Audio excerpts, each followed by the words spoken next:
Vishnu ശാലിനിയുടെ coming soon പ്രൊമോയിൽ അവിടെ രാഘവൻ നായർ പറയുന്നുണ്ട് ശാലിനിയെയും കുട്ടികളെയും തിരികെ വിളിച്ചുകൊണ്ട് വരണം, വീട്ടിലേക്ക് കയറ്റണമെന്നൊക്കെ സത്യഭാമയോട് പറയുകയാണ്. അന്നേരം ഭാമ ഇങ്ങനെ ആകെ ദേഷ്യപ്പെട്ട് കലിതുള്ളുകയാണ്. സത്യഭാമ പറയുന്നുണ്ട്, ഇനി അവൾ ഈ വീട്ടിൽ കയറണമെങ്കിൽ ഈ സത്യഭാമ മരിക്കണം എന്നിങ്ങനെ പറഞ്ഞ് ദേഷ്യപ്പെട്ടിട്ട് അങ്ങ് രാഘവൻ നായരുടെ അകത്തുനിന്ന് മാറിപ്പോവുകയാണ് ചെയ്യുന്നത്. അതിനുശേഷമാണ് സത്യഭാമയും ഗുളികയും വെള്ളമൊക്കെ ആയിട്ട് വരുമ്പോൾ രാഘവൻ നായരെ കാണാനില്ലാത്തത് ആ ഒരു സീൻ കാണിക്കുന്നത്. അന്നേരം ഈ രാഘവൻ നായരാണെങ്കിൽ നേരെ അവിടെ നിന്ന് ഇറങ്ങി പോകുന്നത് കുടുംബശ്രീ വീട്ടിലേക്കാണ് പോകുന്നത്. ഓട്ടോയിൽ മറ്റോ ആണെന്ന് തോന്നുന്നു ചെല്ലുന്നത്. അന്നേരം ശ്യാമ അവിടെ ഉണ്ട്. അന്നേരം ശ്യാമയോട് അവരെന്തി എന്നിങ്ങനെ ചോദിക്കുകയാണ്. അന്നേരം ശ്യാമ പറയുന്നുണ്ട് അവിടെ ഇല്ല എന്ന്. അന്നേരം അത്രയ്ക്ക് വിഷമമുള്ള ആളാണെങ്കിൽ അപ്പോൾ അവിടെ വെച്ച് പറയണമായിരുന്നു, അവരെ ഇറക്കി വിടാൻ പറ്റില്ല എന്നിങ്ങനെ പറഞ്ഞ് രാഘവൻ നായരെ കളിയാക്കി എന്നോണമുള്ള സംസാരമാണ് ശ്യാമ അവിടെ സംസാരിക്കുന്നത്. അന്നേരം രാഘവൻ നായർക്കാണെങ്കിൽ ആകെ അങ്ങോട്ട് വിഷമമാവുന്നുണ്ട്. രാഘവൻ നായർ അവിടെ നിന്ന് ഇറങ്ങുകയാണ്. അതിനുശേഷം രാത്രി ആവുമെന്ന് തോന്നുന്നു. പിന്നീടാണ് സത്യഭാമ നോക്കുമ്പോൾ ഇവരെ പിന്നെ രാഘവൻ നായരെ കാണാത്തത്.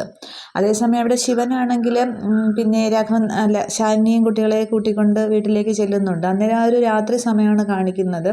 തുടർന്ന് കുട്ടികളൊക്കെ ഇറങ്ങുന്നുണ്ട്. അന്നേരം റാണിയും ചന്ദ്രയും വേലായുധൻ്റെ ഭാര്യയും ഒക്കെ ഉണ്ട്. അന്നേരം ചന്ദ്രയോടാണെങ്കിൽ ശിവൻ പറയുന്നുണ്ട്, ഇനി ശാലിനിയും കുട്ടികളും കുറച്ച് ദിവസം നമ്മുടെ കൂടെ ഉണ്ടാവും എന്ന് പറയുമ്പോൾ അതിനെന്താ ശിവേട്ടാന്ന് പറഞ്ഞിട്ട് ഇവരെയൊക്കെ വിളിച്ചുകൊണ്ട് ചന്ദ്രയാണെങ്കിൽ അകത്തേക്ക് കയറി പോകുന്നുണ്ട്. എന്നിട്ട് മുറിയൊക്കെ കാണിച്ചു കൊടുക്കുകയാണ്. എന്നിട്ട് ശാലിനി ആണെങ്കിൽ പക്ഷേ ആകെ ഒരു വിഷമിച്ച രീതിയിലാണ്. പക്ഷേ കുട്ടികളാകെ സന്തോഷത്തിൽ തന്നെയാണ്.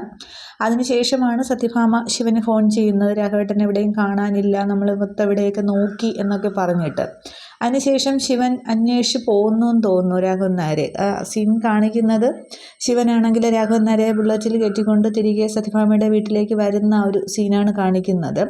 അന്നേരം രാഘവൻ നായർ ബൈക്കിൽ വന്നിറങ്ങിയിട്ട് ആകെ ദേഷ്യപ്പെടുകയാണ്. ഭാമയോട് ദേഷ്യം കാണിക്കുന്നുണ്ട്, സംസാരിക്കുന്നതൊന്നുമില്ല. പക്ഷേ ശിവനോട് പറയുന്നുണ്ട്, പിന്നെ ഭാമ അടിച്ചിറക്കിയ നിൻ്റെ ഭാര്യയും കുട്ടികളെയും നാളെ തന്നെ വിളിച്ചുകൊണ്ട് വരണം എന്നിങ്ങനെ ഒരു ഓർഡർ എന്ന പോലെ, ആജ്ഞ എന്ന പോലെ അങ്ങോട്ട് പറയുകയാണ് ചെയ്യുന്നത്. പക്ഷേ ഭാമ ഒന്നും മിണ്ടുന്നില്ല, ശിവനും മിണ്ടുന്നില്ല, ഇങ്ങനെ കേട്ട് നിൽക്കുന്നേ ഉള്ളൂ. എന്നിട്ട് രാഘവൻ നായർ അകത്തേക്ക് കയറി പോകുന്നുണ്ട്.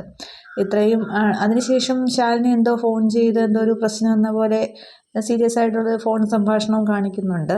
ഇത്രയുമാണ് ഈ ഒരു പ്രൊമോയിൽ കാണിക്കുന്നത്. ബാക്കി നമുക്ക് വരുന്ന എപ്പിസോഡിൽ കാണാം. അപ്പോൾ സത്യഭാമ ഇനി ശാലിനിയെ തിരികെ കൂട്ടിക്കൊണ്ട് വരാനായിട്ട് സമ്മതിക്കോ ഇല്ലയോ എന്നുള്ളതൊക്കെയാണ്.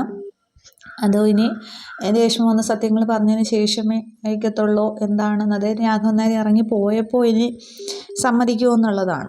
എന്താകും എന്നുള്ളത് നമുക്ക് വരും എപ്പിസോഡുകളിൽ കാണാം. Okay, thank you.